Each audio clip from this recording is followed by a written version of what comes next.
আপনারা যারা বিদেশগামী তারা যখন কোনো সার্টিফিকেট গ্রহণ করবেন, স্পেশালি ম্যারেজ এবং ডিভোর্সের ক্ষেত্রে, সেই সার্টিফিকেট গ্রহণ করার সময় আপনারা অবশ্যই লক্ষ্য রাখবেন যে ফর্ম নাম্বার 1 এবং ঘ 1 এই দুইটা ফর্ম নাম্বারে আপনাদের সার্টিফিকেটগুলো এসেছে কিনা। কারণ হলো, যেহেতু এখন অনলাইনে ভেরিফিকেশন করে এবং সেই ফর্মেটগুলো অনলাইনে দেওয়া, ডকুমেন্ট যখন অনলাইনে সাবমিট করা হবে তখন সিস্টেমগত ফল্ট হবে, সেই ফল্টের কারণে কিন্তু আপনার ডকুমেন্ট ভেরিফাইড হবে না।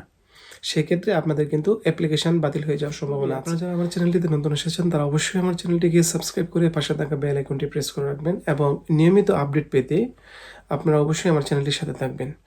আর ইতিমধ্যে যারা আমার চ্যানেলটিকে সাবস্ক্রাইব করেছেন তাদের সবাইকে অসংখ্য ধন্যবাদ। 2025 সালের 25শে মার্চের পরে আপনার যে সার্টিফিকেটগুলো দেওয়া হবে, অর্থাৎ যে রেজিস্ট্রি অফিস থেকে সার্টিফিকেটগুলো দেওয়া হোক না কেন, সেই সার্টিফিকেটগুলো কেমন হবে, এই আইনের 27-এর ক এবং উপবিধি 1-এর 2 এবং 3-4-এ বলা হয়েছে যে সাধারণত ডিভোর্স সার্টিফিকেট যেটা হবে সেটা হবে হলো ঘ 1 এবং ম্যারেজ সার্টিফিকেট যেটা হবে সেটা হবে 1 অর্থাৎ দুইটা সার্টিফিকেটে আলাদা আলাদা এখন প্যাটার্ন দিয়েছে।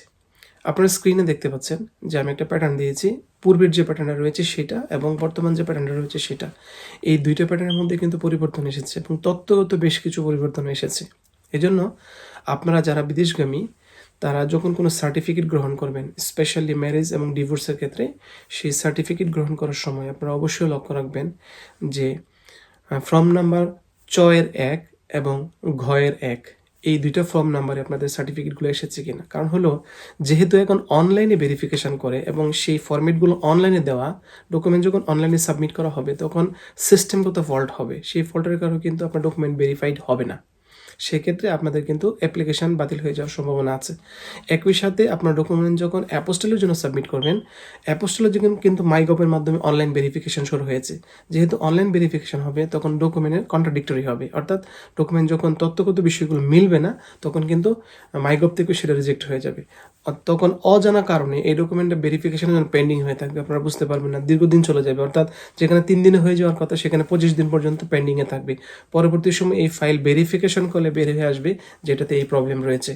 এই জন্য আপনারা এই যে ফর্ম দুটো নাম্বার রয়েছে 1 এবং ঘ 1 এই দুইটা সার্টিফিকেটের ধরন আপনারা অবশ্যই মনে রাখবেন।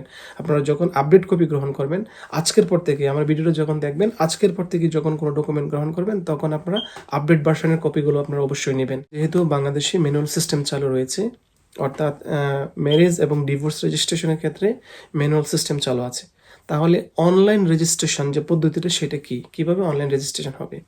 গভর্নমেন্ট এই আইনের 27-এর খ 1 উপধারাতে বলেছেন যে গভর্নমেন্ট একটা বিশেষ ওয়েবসাইট চালু করবেন, যে ওয়েবসাইটের মাধ্যমে ধাপে ধাপে এই রেজিস্ট্রেশনগুলো সম্পন্ন হবে।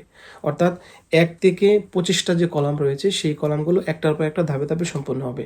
একটা অনলাইন সিস্টেমে, অর্থাৎ ওয়েব সিস্টেমে যাবে এটা, যদি কোনো কারণে একটা ফিল আপ না হয় দ্বিতীয়টা সেটা ফিল আপ দেখাবে না।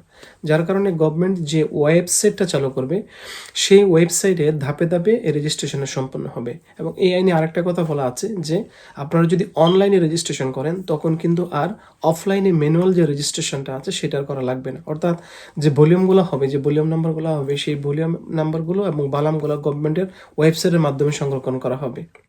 নতুন আইনে আপনার বর বা কনের যে বয়স নির্ধারণের যে সিস্টেমটা, সেই সিস্টেমে পরিবর্তন এসেছে। আগে আমরা যেটা দেখতাম সেটা হলো যে বয়সের যে কলামটা রয়েছে সেই কলামে বরের বয়স কত অথবা কনের বয়স কত সেটা লিখে দেওয়া হতো, যেমন বরের বয়স 21 বছর অথবা 25 বছর, কনের বয়স 21 বছর, এভাবে লিখে দেওয়া হতো। কিন্তু এখন বর্তমান যে সিস্টেমটা রয়েছে সেই সিস্টেমে এখন আর সেভাবে সংখ্যায় লিখে আপনি দিতে পারবেন না। কারণ সংখ্যায় যদি আপনি লিখে দেন, পরবর্তী সময়ে এই ডকুমেন্টটা যখন ইমিগ্রেশনে ভেরিফিকেশনের জন্য যায় তখন যে ডকুমেন্টগুলো দিয়ে ভেরিফাই করা হয়, যেমন পাসপোর্ট বা আইডি কার্ড দিয়ে ভেরিফাই করা হয়, স্পেশালি পাসপোর্ট দিয়ে ভেরিফাই করা হয়। ভেরিফিকেশনের সময় পাসপোর্টে যেমন বয়সটা উল্লেখ থাকে এরকম, যেমন 25শে এপ্রিল 2001, এখানে 4টা সংখ্যা একসাথে দেওয়া থাকে। কিন্তু যখন রেজিস্ট্রেশন কপিতে 18 বছর দিবেন তখন অনলাইন ভেরিফিকেশনে সেই সংখ্যা দুটোর কন্ট্রাডিকশন হবে, অর্থাৎ একটা হলো পূর্ণাঙ্গ, একটা হলো সংক্ষিপ্ত।